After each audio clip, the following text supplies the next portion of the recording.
No Salmo 19, a gente tem algumas questões fundamentais que envolvem a vida de Davi, e envolvem também a nossa vida. E esse salmo, o Salmo 19, ele tem algumas questões que envolvem um elemento importante de como Davi compreendia a função e o funcionamento do universo. O nosso universo ele funciona com algumas regras básicas. E no Salmo 19 a gente encontra quais são essas regras que Davi entendia no seu mundo e como ele compreendia. E a gente vai para o texto tendo esse olhar de devoção, que Davi estava expressando a sua visão de adoração a Deus, mas aqui nós encontramos também uma compreensão que ele tinha de como o mundo estava sendo organizado. Isso é maravilhoso, porque muitas vezes a gente pensa apenas de Davi enquanto um adorador, ou como um rei, um guerreiro, mas a gente não pensa em Davi como um filósofo ou como um autor importante do pensamento científico. Mas a gente vai lá e vai compreender um pouquinho isso no Salmo de número 19. Ele começa dizendo o seguinte: do mestre do canto dos Salmos, de Davi, é o primeiro verso, é uma declaração de quem escreveu o texto. E no verso de número 2 ele vai dizer: Os céus cantam a glória de Deus e o firmamento proclamam a obra do Senhor, a obra de suas mãos. Olha só, esse verso 2 é aqui onde está a chave do pensamento científico de Davi. Ele é dividido em duas partes. E se você pudesse usar um alfabeto A, B e C, você vai entender como é que o poema se encaixa. Na parte A, você coloca ali os céus. Os céus contam, parte B, a glória de Deus, parte C. Os céus contam a glória de Deus. A, B, C. Depois da vírgula, a gente vai ver a mesma afirmação, só que ela invertida, começando pelo C, voltando pelo B e depois pelo A. Olha só.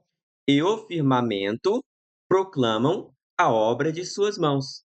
Percebam que são as mesmas coisas. Ó. Começa com os céus proclamam e depois finaliza com as obras de suas mãos. Então, os céus vai rimar com proclama a obra das suas mãos. Contam, a parte B vai estar em junção no meio também na parte B, B e B. Contam e proclamam. Na parte, no primeiro verso, diz a expressão contam, e na segunda parte, proclamam. Depois, a glória de Deus, que no próximo verso vai chamar de firmamento. Por que que isso é interessante? Por que que isso é importante para nós? Porque quando nós olhamos para o céu, quando nós olhamos para o mundo, o que nós estamos vendo? O firmamento que anunciam as obras de Deus. Então, aqui nós entendemos que Davi estava olhando para esse elemento científico de como é que o mundo estava funcionando, e ele compreendia que essas coisas são obras de criação das mãos do Senhor. Não são obras do acaso e nem nada disso. Aqui está um elemento fundamental que Paulo usou para organizar o seu pensamento teológico. No pensamento teológico de Paulo, nós encontramos duas expressões que elas vão se parecer de uma maneira muito clara. E ele vai dizer isso lá no começo do livro de Romanos, quando Paulo vai dizer o seguinte: que toda a criação dá um testemunho da existência de Deus. A mesma coisa que está no verso de número 2 do Salmo 19. Ou seja, Paulo estava fazendo um argumento científico mostrando a existência de Deus, mas não estava buscando nos filósofos, não estava buscando nos grandes intelectuais. Ele estava buscando essa afirmação no próprio Antigo Testamento, na própria Bíblia Sagrada. É por isso que, quando a gente olha para esse texto, a gente compreende que toda a palavra do Senhor, ela nos orienta e ajuda a nos organizar para entender como é que o mundo funciona. Então, quando você está olhando para o mundo, admirando uma praia, admirando uma praça, admirando o pôr do sol, o que você está vendo? A assinatura da existência do Deus eterno. Ou se você olhar para uma tribo indígena, um aborígene, que nunca teve contato com a civilização ocidental, lá eles vão ter a compreensão da existência de Deus. Mas quem foi lá e contou para eles que Deus existia? A natureza que eles têm em contato.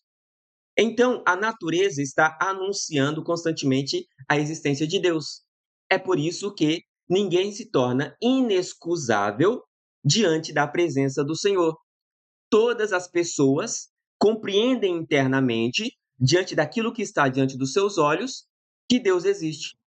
É por isso que o louco vai dizer no seu coração: Deus não existe. Por quê? O louco vai dizer: porque ele não está acreditando naquilo que os seus olhos estão vendo.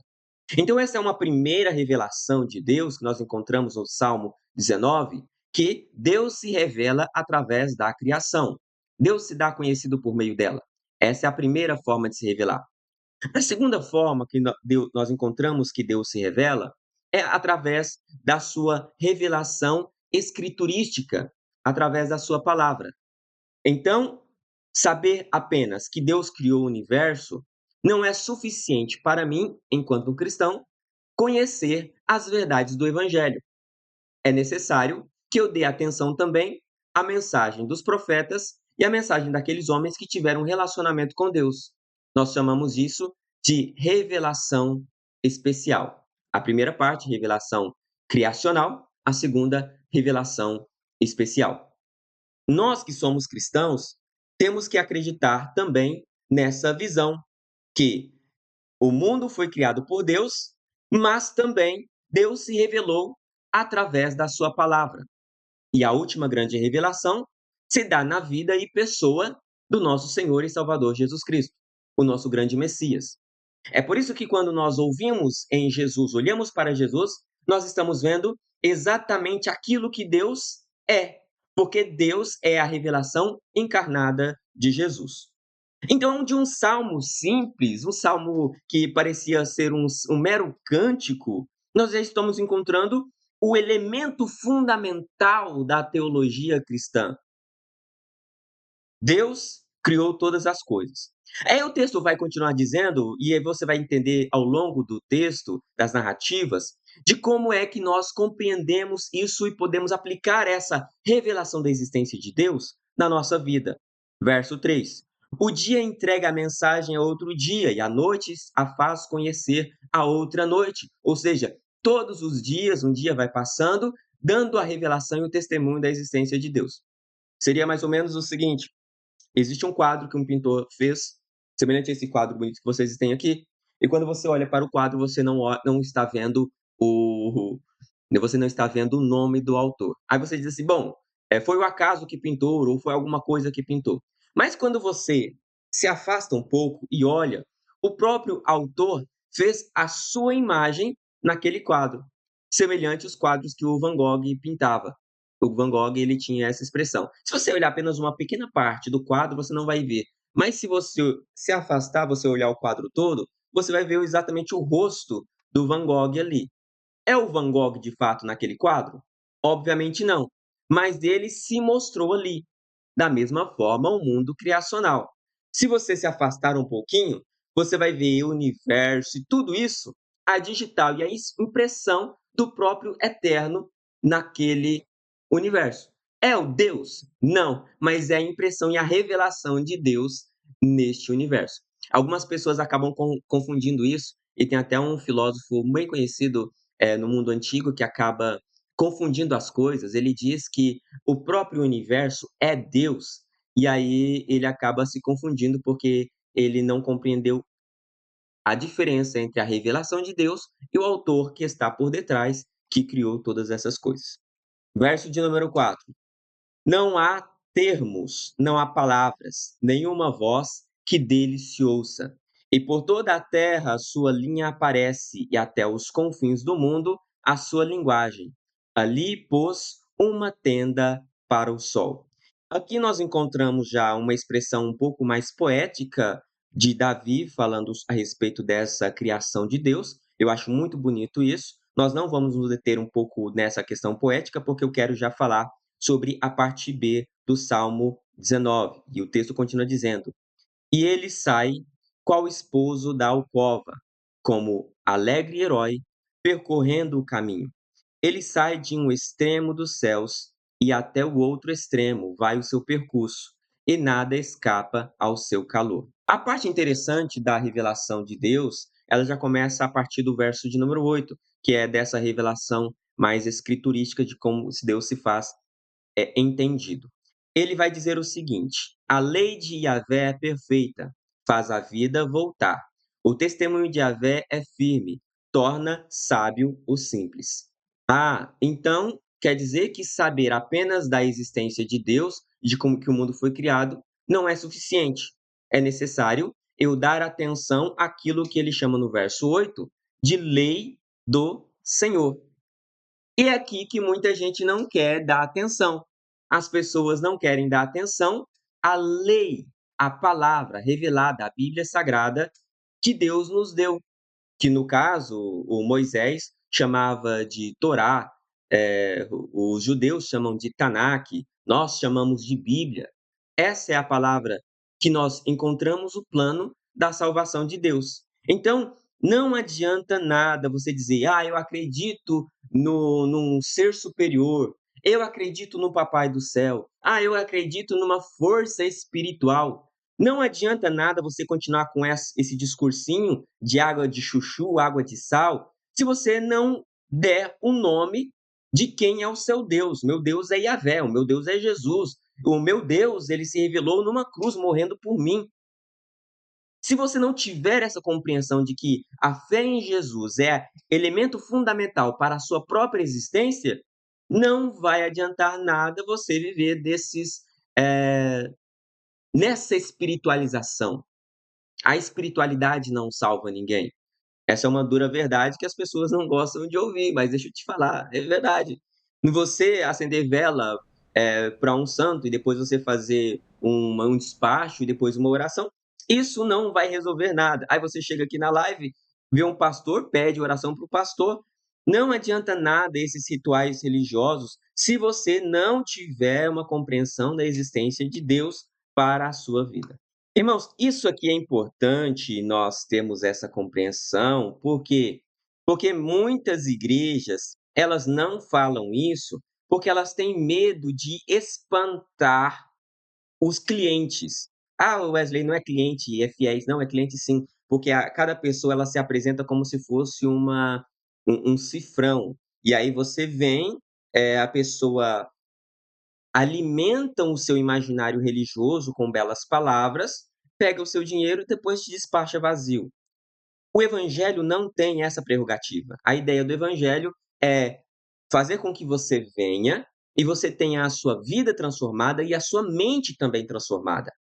Quando a gente olha para os discípulos de Jesus, nós vemos que os discípulos de Jesus eram, em primeiro momento, pessoas simples, pessoas do dia a dia, que não rimava, ré com cré, eram pessoas completamente, alheias ao mundo filosófico e tudo mais, mas depois você vê que estes homens, depois de que andaram com Cristo, se tornaram grandes pensadores, escritores, evangelistas, sábios.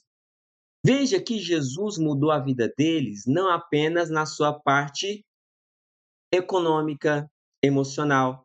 Jesus os mudou por dentro. Perceba, veja quem era João. Vamos usar aqui o exemplo de João. João era um pescador. Se Jesus não tivesse tido um contato com João, ele teria morrido pescador, homem simples. Amém. Só que no final da vida dele, ele escreveu um dos evangelhos mais profundos existentes na Bíblia, que é o evangelho que traz o seu nome, o evangelho de João. Olha as figuras de linguagem que ele usa ali. Aquelas figuras de linguagem, se você pegar para estudar o Evangelho de João, só é possível com alguém que estudou a fundo o mundo filosófico daquela época, do começo ao fim. Olha as imagens que ele faz de Jesus: pão da vida, o vinho dos céus, todas elas têm coerência do começo ao fim. João não era mais a mesma pessoa, intelectualmente também, depois que teve um contato com Jesus. Por que você acha que na sua vida vai ser da mesma forma? Você está 30 anos no evangelho, 40 anos no evangelho, e você nunca pegou um livro para ler. A transformação que Deus causa em nós é uma transformação por completo. Não adianta eu ficar orando por você, não adianta o pastor ficar orando por você se você não mudar a sua vida. Acordar de manhã, fazer o seu devocional, começar a olhar para o mundo, não com os olhos bitolados como se você fosse um cavalo, tivesse um cabresto, não, como você tire esses cabriços e começa a contemplar a grandeza de Deus. Vá para os autores, veja o que eles estão falando a respeito do evangelho. Veja Davi. Davi não precisava estudar, Davi não precisava escrever poemas. Era um homem rico que tinha conhecimento de todas as coisas, não, mas ele diz: Eu medito na lei do Senhor dia e noite. É nessa lei que eu me faço descansar. Portanto, conhecer a palavra, estudar a palavra, é uma necessidade nossa. Ah, eu não gosto, você não tem escolha, meu irmão. Se você aceitou o evangelho, você tem que aceitar também os ônus e os bônus. Os bônus todo mundo quer, mas o ônus é o quê? É estudar a palavra. Por quê? Porque é na palavra que está a revelação especial do próprio eterno, do próprio Deus. Seria mais ou menos o seguinte: eu casar e não querer conversar com minha esposa, porque eu não gosto de conversar com ninguém. Faz sentido. Vem junto com o pacote do casamento o processo relacional. Eu me relacionar com ela todos os dias. E você deve se relacionar com Deus todos os dias. E esse relacionamento envolve oração, leitura da palavra, jejum e etc. O verso de número 9 do Salmo 19 diz: Os preceitos de Yahvé são retos, alegram o coração. O mandamento de Yahvé é claro, ilumina os olhos. A lei do Senhor, então, ela não é pesada, ela é clara, ela é leve. Muitas pessoas acabam confundindo as leis de Deus com as leis da igreja. Não, a lei da igreja, ou a instituição, ela serve apenas para organizar como as pessoas aqui na Terra devem viver. Isso é necessário por quê? Porque se não tiver regras bem claras, os seres humanos não vão seguir essas regras e vão, uma pessoa tentar ganhar, vantagem em cima da outra. Isso acontece em todos os lugares. Nas igrejas também não seriam, diferente. Então essas regras sociais estabelecidas pelas instituições locais, elas valem para as pequenas localidades. O reino de Deus, ela tem uma outra forma de se viver. O que nós encontramos aqui é que nós não podemos deixar que essas leis humanas das instituições se sobreponham à lei revelatória de Deus, que é a Bíblia Sagrada. A maioria das igrejas, ela tem por isto por princípio. Nós entendemos que a lei humana, ela vale para nos organizar aqui socialmente, mas o que vale de fato para nós chegarmos até os céus é a revelação eterna presente na Bíblia Sagrada. É isso que Davi está dizendo aqui no verso de número 9. Os preceitos de Yahvé, de Deus, a revelação de Deus, não a revelação do seu próprio reino ou das instituições humanas. Elas são claras e retas, elas alegram o coração. Então, se você está numa igreja que você está triste no seu coração, porque é obrigações de manhã, obrigações de tarde, obrigações de noite. Você não consegue fazer nada se não passar pelo aval do pastor. E isso está te tirando a paz. Significa que alguma coisa está errada, porque o que faz com que o seu relacionamento com Deus esteja bem é o seu coração alegre. E esse mandamento do Senhor, ele é reto e ilumina os olhos. Verso 10. O temor de Yahvé é puro, estável para sempre. As decisões de Yahvé são verdadeiras e justas igualmente. Aqui é o que muitas pessoas não entendem sobre a questão da justiça de Deus. Elas olham para o mundo e querem que o mundo esteja agindo e sendo organizado de acordo com a sua própria justiça naquele exato momento. Mas não é de acordo com a sua justiça, não é de acordo com a minha justiça, é de acordo com a justiça de Deus e os favores de Deus. Verso 11: São mais desejáveis do que o ouro, muito ouro refinado. Suas palavras são mais doces do que o mel, escorrendo dos favos. Na época de Davi, não existia aquilo que nós chamamos hoje de açúcar ou adoçante. Então, o que as pessoas tinham para adoçar as suas bebidas, que geralmente eram amargas, é o mel. É por isso que quando Deus prometeu uma terra para Moisés, Deus prometeu uma terra que manava leite e mel, uma terra que era doce, ou seja, as bebidas e os alimentos não se tornariam mais amargos, e sim doces. E é disso que Davi está falando, que quando ele está na presença do Senhor, é como se ele estivesse vendo o mel escorrendo dos favos, o mais puro dos mels. Não um mel misturado, não um mel que acrescenta outras coisas, mas sim um mel extremamente puro. Verso 12: Com elas também teu servo se esclarece, e observá-las traz grande proveito. Quem pode discernir os próprios erros? Essa aqui é uma questão interessante. É uma pergunta que Davi faz, convida as pessoas para olhar para dentro de si e se perguntar: quem pode olhar para dentro de si e ver os seus próprios erros? Quando eu abro a Bíblia Sagrada, que eu vejo o padrão de Deus, aí eu vejo o meu próprio erro, de acordo com o que está presente na Bíblia. Esses dias eu estava aqui fazendo uma live, e aí veio uma pessoa e falou: a Bíblia está cheia de erros. Aí eu disse assim: não, é que a Bíblia é como um espelho. É porque você está cheio de erros. E aí, quando você olha para a Bíblia, você se vê. É, porque você está vendo um reflexo, quem você é. A Bíblia, na verdade, é a revelação e o padrão que Deus quer para nossas vidas. Isso não significa que não exista pessoas ali que cometeram erros. Tem, ó, até mesmo o próprio Davi cometeu alguns erros e assim sucessivamente. Mas a gente sabe que a palavra de Deus ela pode nos orientar e nos ajudar também a ser pessoas corretas, justas, que Davi vai exigir isso constantemente. Deus, olha para mim e veja que eu sou justo, eu sou uma pessoa íntegra. Verso 14. Preserva também o teu servo do orgulho, para que ele nunca me domine. O que que não ele não me domine? O orgulho.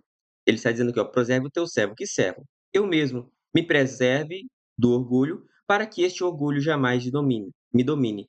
Então eu serei íntegro e inocente de uma grande transgressão, que é a transgressão do orgulho, e é essa transgressão do orgulho que geralmente nos faz dizer não para a revelação de Deus e para nos derramar aos pés do Senhor Jesus.